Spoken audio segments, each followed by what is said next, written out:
Okay, this is part 3 of The British Imagination by Peter Watson. And what we're talking about here, a little bit of stuff from the 1600s. The Puritans sort of took power in the middle of the 1600s and they ruined things for everybody. They closed down all the theaters so you couldn't watch the Shakespeare plays anymore. They felt they were immoral.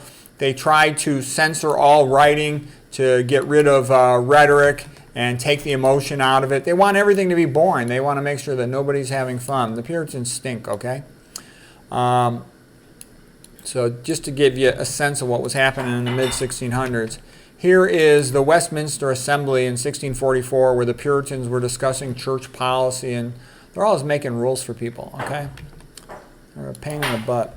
Now here is Christ's Sermon on the Mount, and what does Christ say?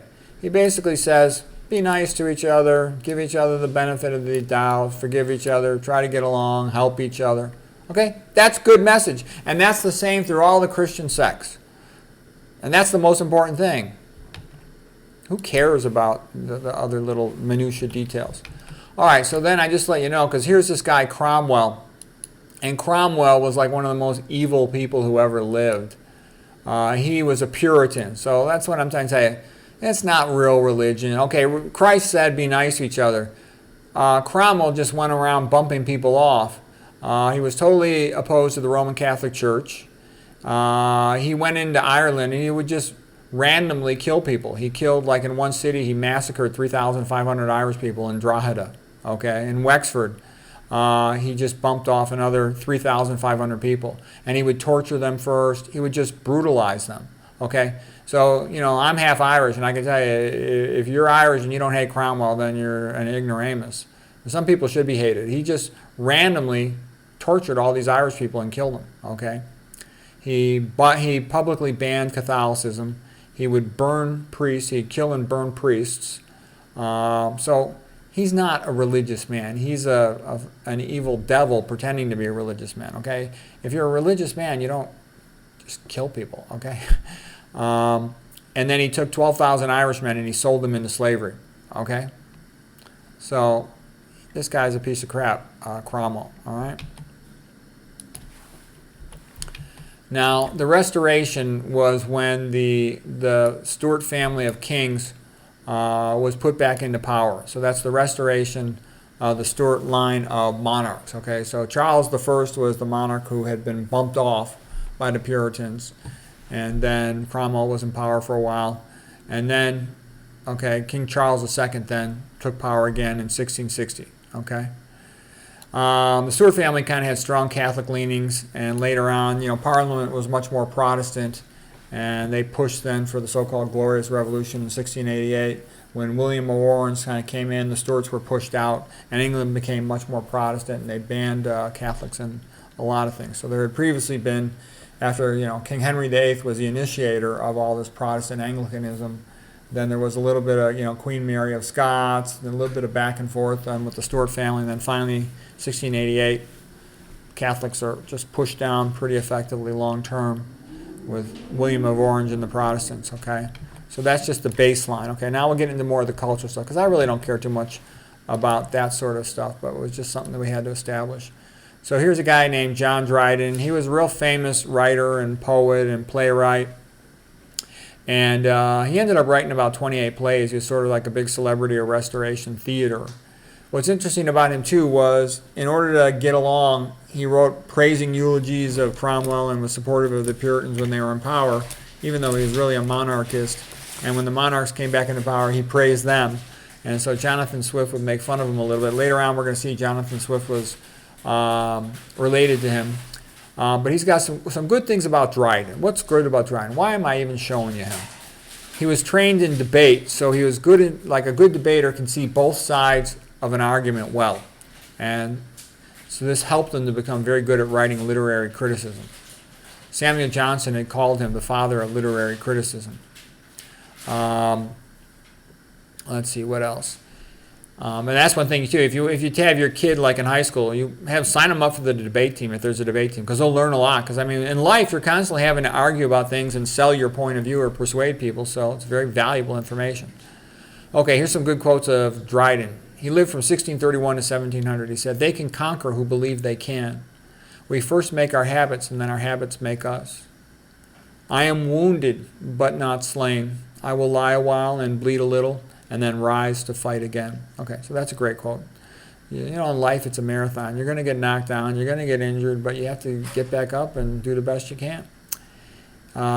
He who would search for pearls must dive below. You know, regular education misleads people.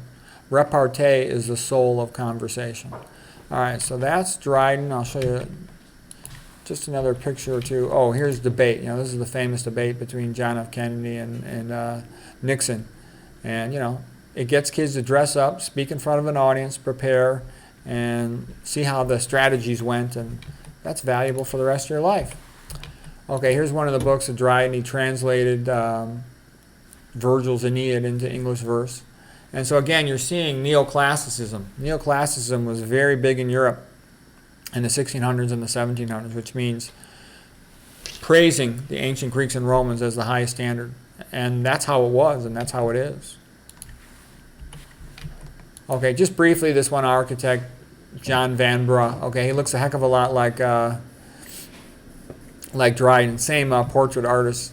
He wrote a famous play. He designed Blenheim Palace. So Blenheim Palace is a little bit nice, but it's kind of boring. And I'm just doing this to show you something funny. So if you look at the palace, you see there's hints of Greek architecture. There's hints of something English in there. But overall, it's really not that pretty of a building. And I'm laughing because it's a hodgepodge of neoclassical, Protestant, Gothic, and boring English design. The great Catholic architect, Augustus Welby Pugin, A.W. Pugin, he was sort of the leader of the Catholic revival in the 1800s in England. He said everything glorious about English churches is Catholic, everything debased and hideous is Protestant. And I'm saying, yeah, like this guy's architecture. I think it sucks. Okay, now we're going to get to a guy who's a little bit more of an interesting character. This is Alexander Pope. So he was a Catholic in England. And around this time, after the Restoration, Catholics weren't too popular. So he wasn't even able to go to the school. So most of his education was just self-educated, reading on his own. When he was a child, he was trampled by a horse, and so he had spine injury from that, and then he got tuberculosis of the spine. So he was real short. He's only 4'6" tall. He was called the dwarf poet. But, you know, he was a brilliant guy, and he could read in Greek, Latin, French, Italian, and English. And he wrote a lot of famous poems. He wrote some famous books, and he would also tutor students. And this lady right here is Mary Wortley. And he was tutoring her, and she was a bit of a poet herself. And then he proposed love for her. He told her he was in love with her, and she just laughed in his face. So it's kind of a famous poem. Poe makes love, professes his love to Lady Mary Wortley of Montague, and she just laughed in his face. And I also think it's funny because I had an experience a little bit. After that, he kind of hated her. Notice he's got a clenched fist. And then he would write nasty poems about her. I thought was kind of funny. When I was at Stanford in my senior year, I was bored out of my mind. I figured I'd take an economics class. And it was so easy, I didn't even have to go to class. The teacher was Boskin. He was a real famous economist. He worked for Ronald Reagan. This one girl in the class, she's about a 5 or 6 out of 10 in looks. And she was having a hard time with the class. And she knew I was crushing it, and I hated the class, so she made a deal with me. She would go to class, so she would get the homework assignments, and then she'd bring me the homework assignments, and I would show her how to do the homework assignments. So at the end of the quarter, I asked her out, and I didn't have a girlfriend. In all 4 years at Stanford, I never once had a girlfriend. 9 out of 10 California girls are pretty, and the 10th one goes to Stanford. I was with my homeschool honey from high school for the first year, but still I almost never saw her. So it was lonely for me, a lonely 4 years. Okay, a real diminishment of status. Okay, anyways, and when I asked this girl out, she was a girl like in high school, could never in a million years get a date with me. But at Stanford, it was like the sexual market value, she was way up because there were almost no pretty girls at Stanford. And there were tons of good-looking athletic guys. So my SMV was down. She laughed in my face. And I remember thinking, oh, God, how low have I sank that even this girl wouldn't go on a date with me. I was like, God, I was like at a low point in my life. So yeah, being a 5 or a 6 at Stanford was like being a 9 or a 10 anywhere else in terms of beauty. But anyways, I thought that was interesting, kind of funny. Here's a painting of a story from a book written by Alexander Pope. It's called The Rape of the Lock, and it was about one Christian family. The boy had cut some hair off from the girl he liked, and the families were all upset about it, and then the decision was made that he should return it. And so the painting is Sir Plume demands restoration of the lock of hair. And Pope wrote a very clever, funny poem about it that helped make him famous. He wrote good translations of the Iliad and the Odyssey. And you can see the level of scholarship of these guys in order to translate the Iliad, the Odyssey, and the Aeneid. An essay on criticism. He became real famous, too, for his book about an essay on criticism. Samuel Johnson thought it was like the greatest thing ever written. Some of his famous lines are, "Do good by stealth and blush to find it fame. Fools rush in where angels fear to tread. To err is human, to forgive divine. Hope springs eternal in the human breast. A little learning is a dangerous thing. Drink deep or taste not of the Pierian spring, the fountain of knowledge. One science only will one genius fit, so vast is art, so narrow human wit. True ease in writing comes from art, not chance, as those move easiest who've learned to dance. Verse lets me say more with a few words." So anyways, Pope was a good, smart Catholic in a tough place where they hated Catholics. One last book by Pope was the Dunciad, and this goes with the quote of Jonathan Swift. He was really good friends with Jonathan Swift. They'd even lived together at times when they were traveling and stuff. Jonathan Swift says, "When a true genius appears, you can know him by this sign. There will be a confederacy of dunces aligned against him." Alexander Pope and Jonathan Swift were good friends. They complained to each other about how they're getting hassled so much by idiots over their writing. So the Dunciad was all about that. Here's a biography of Jonathan Swift written by Leo Damrosch. It's a good book, His Life and His Word. And Michael Sugrue, the great philosopher, YouTube teacher, said, "Swift has an Augustinian view of human nature, that man is intrinsically sinful." He also said Swift writes the harshest satire of anyone since Juvenal, the Roman writer. So Swift, when he was trying to help people, but he was pretty harsh. He was very satirical, a lot of irony. He was a clergyman, too, and in a sense, his writings were sort of like sermons, but very sort of over the top in a satire. Same picture of Jonathan Swift, and he'd say things like, "You should never be ashamed to admit you were wrong. It only proves you are wiser today than yesterday. The power of fortune is confessed only by the miserable, for the happy impute all their success to prudence or merit. That's as well said as if I said it myself. It is useless to attempt to reason a man out of a thing he was never reasoned into. Some men, under the notion of weeding out prejudice, they eradicate virtue, honesty, and religion. The best doctors in the world are doctors diet, quiet, and merry men. Truth shines brighter clad in verse. It is the first rule of oratory that a man must be such as he would persuade others to be, and that can only be accomplished by the force of his life." Okay, then in Gulliver's Travel, he's writing a lot of sort of funny insults and mockery of the British people for things that he thought were out of line, and he said, "I cannot conclude but the bulk of your natives to be the most pernicious race of little odious vermin that nature ever suffered to crawl upon the surface of the earth." Okay, so that became the best-selling book of the entire 1700s. I'll have a painting of it coming up here in a moment. He wrote another thing called The Battle of the Books, and it was sort of another satirical farce whereby the books come off the shelves in the library and the ancient books are fighting the moderns. And he was on the side of the ancient books, and he was making fun of the more modern writers like Dryden, who obviously he thought was a hypocrite. One day he's praising the Puritans, the next day he's praising the monarchists. But, he felt that, and this is pretty common thinking all across England and Germany, that the ancients were superior to the moderns, because they had, look at all the great writers they had in ancient Greece: Homer, Aeschylus, Sophocles, Euripides, Aristophanes, Thucydides, Plato, Aristotle. And the Romans had a couple good ones: Horace, Cicero, and Virgil, for example. Okay. All right, so here's the famous painting of Gulliver's Travels, and so basically people who are petty and passive-aggressive and destroy things, they're Lilliputians, mental midgets, jerk-offs.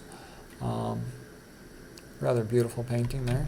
And I said that in the nutrition and health word, the low-fat vegan diet is a Gulliver, and all the people blocking it, paleo, keto, carnivore, high-fat phonies, are Lilliputians.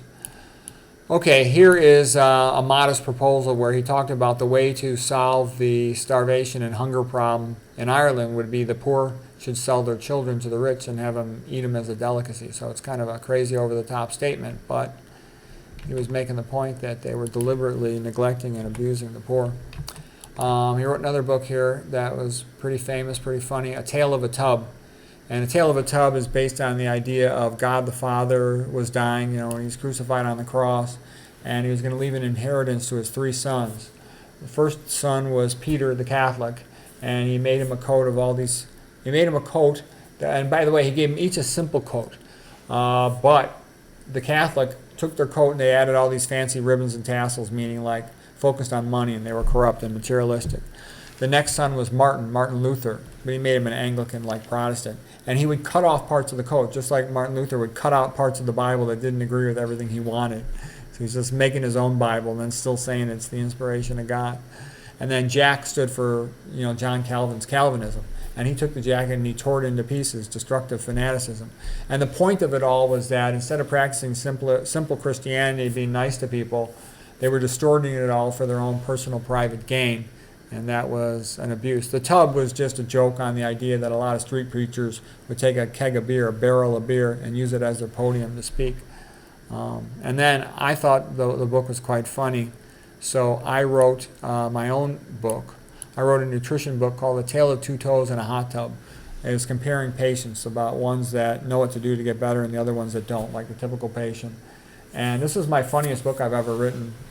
I've had female doctors, when they see me, after they've read this book, they just start laughing at me. They won't even say a word. They just keep laughing and laughing and walk away. It's a funny book because I stored up all this knowledge I had over, working in medicine for about 20 years, and I put it into the book. It's funny.